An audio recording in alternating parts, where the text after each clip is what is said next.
Hello, everybody. I've been mulling today over this one because years ago in the public sector, they introduced unconscious bias training. Many of you will have heard of unconscious bias training or illicit bias or any kind of bias training.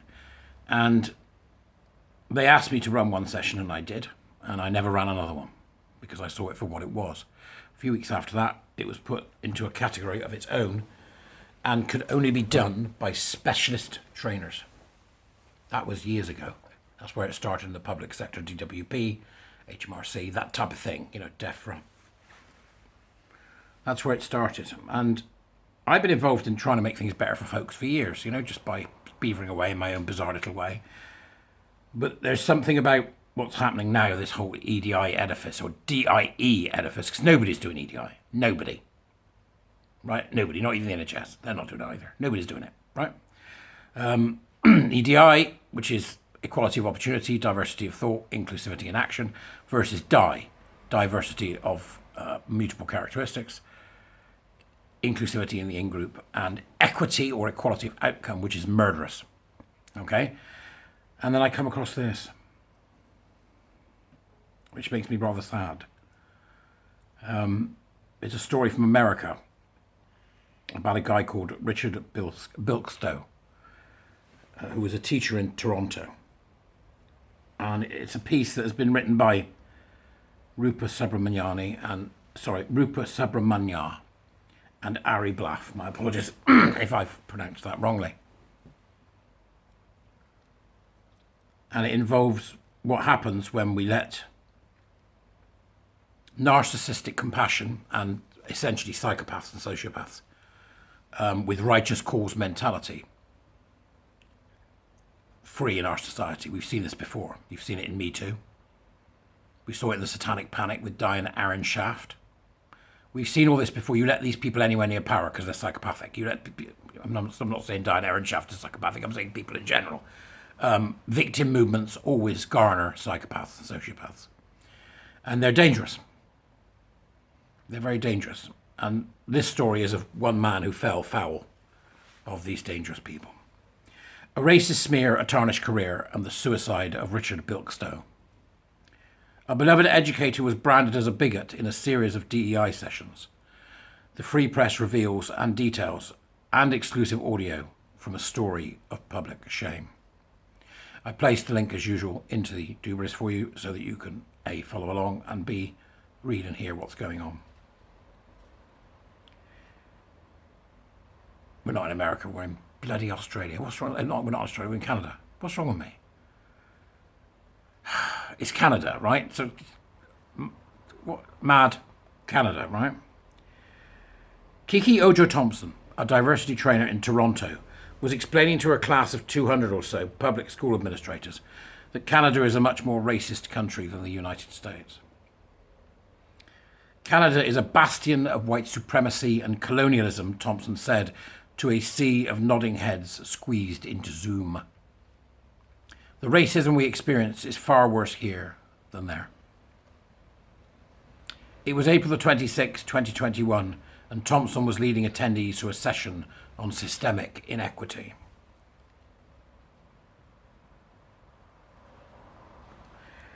Thompson acknowledged that this might be hard for Canadians to accept, explaining that Americans have a fighting posture against, at least, the monarchy.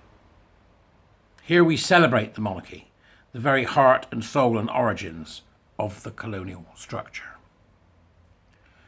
It was at that point that Richard Bilsco, the principal of Burnham Thorpe College Collegiate Institute and Adult Learning Centre, put his hand up. Burnham Thorpe is a high school that caters mostly to students in their 20s who previously dropped out. Bilsco had trained in the United States. He was a devout progressive, and he was mystified by Thompson's comments. I just wanted to make a comment about the Canada-US thing, a little bit of challenge to it, Bilsco offered. Citing Canadians' public schools tax regime and socialised healthcare system, and no doubt drawing on his own experience teaching in a predominantly black high school in Buffalo, New York, he said, "We are a far more just society." There was a momentary silence. None of the other attendees waded in. Then Thompson, who is black, laced into Bilsco, who is white. Quote, "What I'm finding interesting is that in the middle of this COVID disaster, where the iniquities in this fair and equal healthcare system have been properly shown to all of us, you and your whiteness think that you can tell me what's really going on with black people. Like, is that what you're doing? Because I think that's what you're doing, but I'm not sure. So I'm going to leave you space to tell me what you're doing right now," she said. You can hear this. The audio is in the document. There's links. So you can hear what's going on. You don't need me to tell you.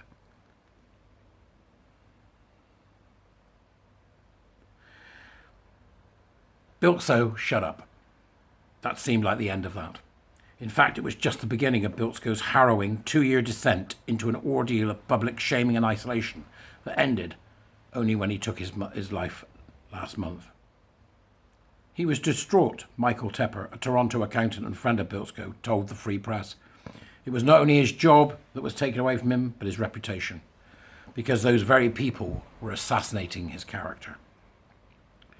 They claimed he was a white supremacist, that he was racist. They knew nothing about him. They knew nothing about what he stood for or what he believed. All they know about is what they believe. As the lawsuit that Richard Bilsco filed against the Toronto District School Board, or TDSB, later noted, he was a 24-year veteran of Toronto Public Schools. He had been a teacher, a vice principal, and a principal. He was respected by his colleagues. Richard Bilsco is an experienced, effective, and highly accomplished educational leader, the Toronto District School Board supervisory officer, Karen Falconer, said in a 2015 appraisal of his work.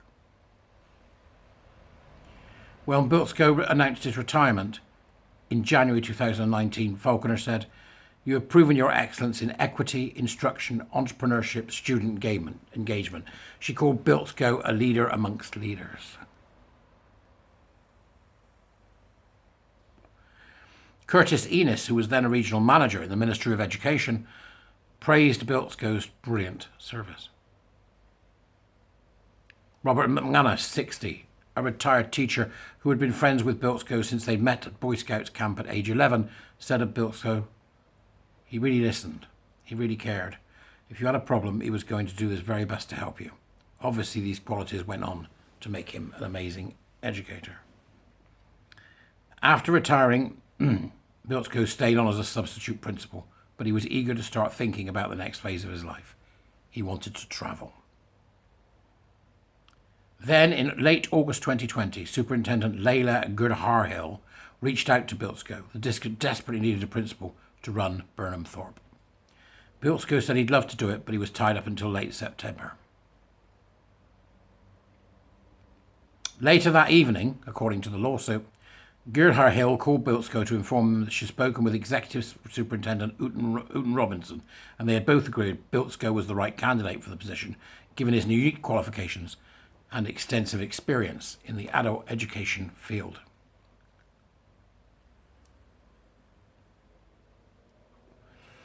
On September the 21st, Bilsco started at Burnham Thorpe. For the first several months, everything went well, despite the pandemic and the lockdowns. On April the 25th, 2021, Falconer, now Interim Director of Education, said to Bilsco, "How long are you saving us at Burnham Thorpe? It is such a relief to know you are there." 2 days later, on April the 27th, Leila Gurharhill, the superintendent, informed Bilsco that Dan McLean, the TDSB trustee for Burnham Thorpe, was very impressed with Bilsco, according to the lawsuit, and asked if he could return for the next school year. He agreed. As it turned out, on April the 26th, 2021, the day before Dan McLean offered to extend Bilsco's contract by a year, Bilsco had his confrontation on Zoom with Kiki Ojo Thompson, the founder and CEO of the Kojo Institute.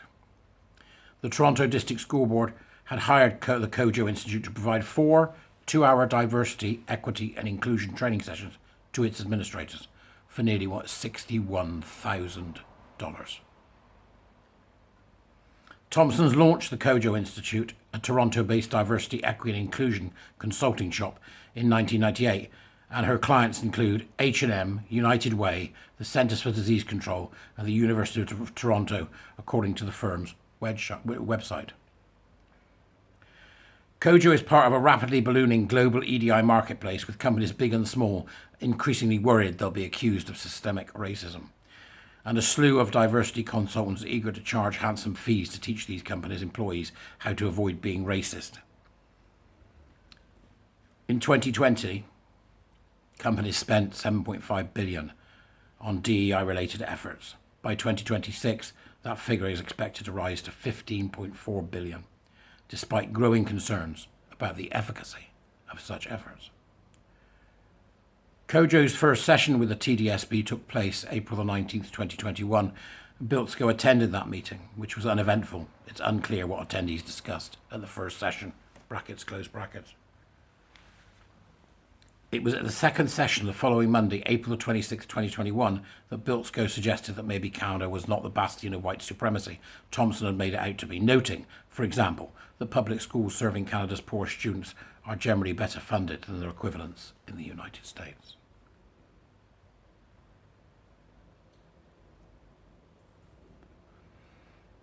Quote, "As white people, there's a whole bunch going on that isn't your personal experience," Thompson said at the second session.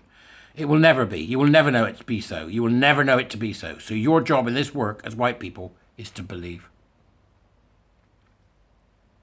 No one in the Zoom meeting challenged any assumptions or thought to ask questions like who counts as white or black, who should be believed, who shouldn't be. What about the many white and black people who don't fit snugly into Thompson's ideological compartments? As she wrapped up the discussion, Thompson said, "I just want to thank everybody for a proper, thorough session today. We got into the weeds and got the weed whacker out, apparently. It was hot today. It was good. It was really good." That day, Cheryl Robinson Petrozzini, the Executive Superintendent of Education, who is black, took to Twitter to show her support for Thompson. "When faced with resistance to addressing anti-black racism, we can't remain silent as it reinforces harm to black students and families," Petrozzini wrote. "Thank you at Kojo Institute for modelling the discomfort administrators may need to experience in order to disrupt ABR or anti-black racism." She has since deleted that tweet, brackets, close brackets. The Petrozzini tweet had a horrible effect on Richard. According to Robert McManus, his longtime friend, it sent a message to the entire community of teachers and administrators. McManus said that the school board approved of Bilsco's treatment, that he was guilty. Brackets, Petrozzini has since been promoted Director of Education at another school district. Close brackets. It was at the third session on May the 3rd, 2021, 1 week after Thompson's public tongue-lashing of Bilsco, that she decided to turn his resistance into a teachable moment. You can see here, this is me, you can see here the work of ideologues, the idea of the supremacy in this woman's mind, her supremacy over others, and also echoes of lies about systemic this and systemic that, lies about reality. The common factor in all equity projects, lies about reality. One of the ways that white supremacy is upheld, protected, reproduced, upkept, defended is through resistance, Thompson explained before laughing and go on to say, "I'm so lucky that we got perfect evidence, a wonderful example of resistance that you all got to bear witness to. So we're going to talk about it because, it doesn't get better than this." Bilsco's attorney, Lisa Bildy, permitted the Free Press to listen to segments of the audio recordings of the training sessions. They're there for you to listen to too, and I suggest you do. It was at that point that other attendees joined the pile-on. One woman, who Thompson called Lisa on the recording, talked about white discomfort with open-ended discussion about race. Another woman, whose name is hard to make out on the recording, defended Thompson to the class while referring to Bilsco as the whiteness. This is a struggle session. You get that, right? This is an othering and a struggle session. It's pure Mao. Pure Chairman Mao. She said to Thompson, "I believe I heard you say, I'm a black woman. I'm telling you this."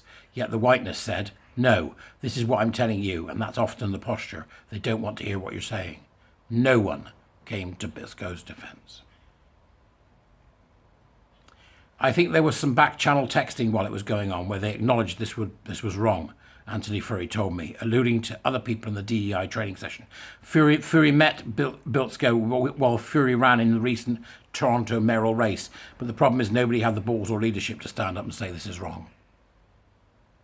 On May the 4th, 2021, the day after the third session, Bilsco filed for sick leave. He missed the fourth and final session the next Monday and filed a complaint with school officials saying that he'd been harassed. Ontario's Workplace Safety and Insurance Board looked into the matter. In August 2021, the board released its findings, stating that Thompson's behaviour was abusive and amounted to workplace harassment. Bilsco was awarded 7 weeks of lost pay. But by then, Bilsco was tainted goods. Mike Ramsey, a friend of Bilsco, told us his contracts were freezing up and not a word from his former supervisors and colleagues. While he said some people were nice to him, for many others he was not particularly politically popular to be seen or be around. That's the social shaming of Maoism, the shunning, the mistreatment of a man for telling the truth. This bit resonates. Richard Bilsco was, above all, an educator.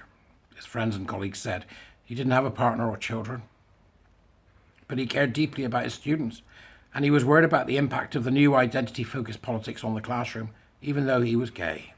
And in an interview with the Free Press a few months before his death, voiced concern about transgender students being bullied. To me, being gay is part of me, Bilsco said in the interview. It's not my identity. It's not something I chose to put out there all the time. As a matter of fact, if people were having a conversation about, I don't think there should be gay marriage, I'm not even offended by that. People are making rational arguments, as long as they're not being homophobic. He added, it's about the whole cancelling and not allowing for free speech, free debate, and all those types of things. I'm a big free speech proponent, Bilsco said. He thought Chris Rufo, the Conservative activist who built his online following by spotlight the excesses of wokeness, was spot on.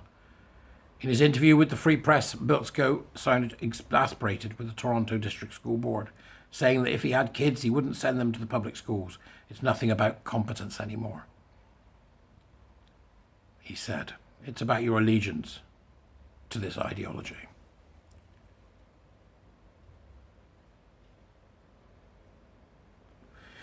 In April, Bilsco sued the Toronto District School Board, citing Thompson's defamatory statements and the unwillingness of administrators and other higher up at the TDSB to stand up for him, even though they had previously showered him with praise.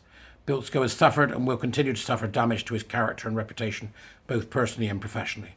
The lawsuit states, as well, Bilsco has been subject to embarrassment, scandal, ridicule, contempt, and severe emotional distress. The lawsuits offered the hope of redemption, but it apparently wasn't enough. On July the 13th, Bilsco jumped from his 16th-floor apartment in Toronto, ending his life. He apparently left a note, but loved ones did not want to share its content. He was 60. How can you not be allowed to slightly disagree with something without them tearing you apart for it? Jason Bilsco, Richard's nephew, said in an interview with the Free Press. He was having trouble holding back his tears. I miss my uncle. I don't have him to ask for advice or guidance anymore. I wasn't done getting advice from him. I feel like that's been stolen from me. The last time Jason saw his uncle was June 19th. It was Richard's birthday and Father's Day weekend, and the whole family gathered at Richard's 94-year-old mother's house. Richard made lasagna and salad. He seemed okay. Jason, a chef who runs his own business catering, said he didn't seem too stressed out or anxious. I can't really say we noticed anything in particular that raised any alarms or anything. Robert McManus last spoke to Bilsco July the 12th, the day before he committed suicide. It was absolutely clear he was not sleeping well as a result of all the stress, McManus said. He was a very optimistic person. So the vast majority of the time, when people would be speaking to him, he would have been seen as doing well, but his friends knew that he struggled. He struggled with what had happened to him. McManus added, our last conversation ended with me inviting him over to my place for a dinner party on Saturday, and he said, see you Saturday. Jason Bilsco recalled that when his grandmother, Richard's mother, heard about her son's death, it looked like someone had ripped her heart out. Jason said he thinks his uncle was worried about the stain on the family name. Our last name is very unique and not common at all, he said, and everyone's on social media these days.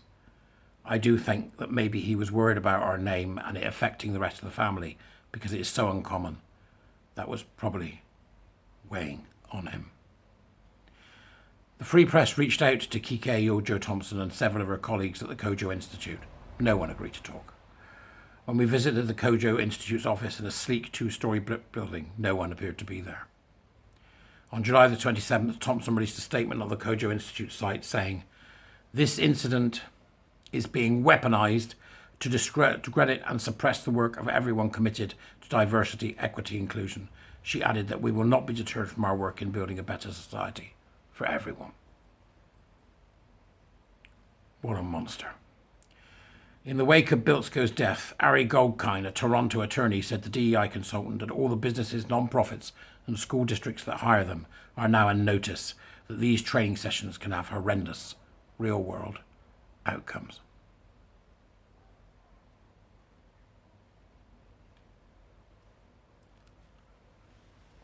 There's a real possibility here that moving forward, the DEI training session becomes much more litigious, with attendees who feel put upon or hurt or maligned, dangerously maligned, meaning they're ostracised or rendered unemployable, striking back in court, Goldkind said. That's the lesson of this tragedy, that people are sick and tired of being isolated and cast out from polite society because they have the gall to ask a question or challenge the orthodoxy. It's been 2 weeks since Bilsco's death and his friends can't believe he's gone. Once upon a time, Robert McManus said, Bilsco was the centrifugal force around which everyone in their circle revolved. He was the energetic one, the one who was always the most enthusiastic about whatever anyone else was up to. And then he seemed lost, Michael Tepper said. He'd gone to Mexico earlier this year to get away from the madness, but when he came back, Tepper said the madness was waiting for him. McManus said, "It's hard to imagine my life without him. I'm saddened that, in his moment of need, no one defended Richard. Had it been someone else," McManus added, "he would never have sat silently by."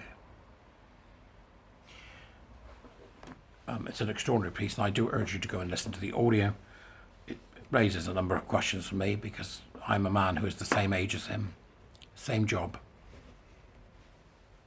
same sort of thing that I do, same situation, I suppose, that we're involved in. And you have to remember to look after yourself when these things are going on. I think that what it highlights to me most of all is that what happened to Richard meant he was unemployable. I know the feeling. What happened to him meant that Richard could not earn a living and that he was not part of society any longer. And what struck me from a very practical point of view is in the UK, the awards that can be given by the Employment Tribunal and by those that are discovered to have behaved in such a way are so meagre in comparison to the damage that is done to individuals that find themselves on the other end of this. They are just meagre. The destruction can be complete, an absolute social annihilation of an individual. And in many cases done with the full force of the state, if you happen to work for the state who runs most of this shite. It is time for the EDI/DIE bandwagon to die. It shouldn't be in any company. It's one of the saddest stories I've read throughout this entire debacle. And the strangest thing of all is, I feel like I've lost a friend and I never knew the man.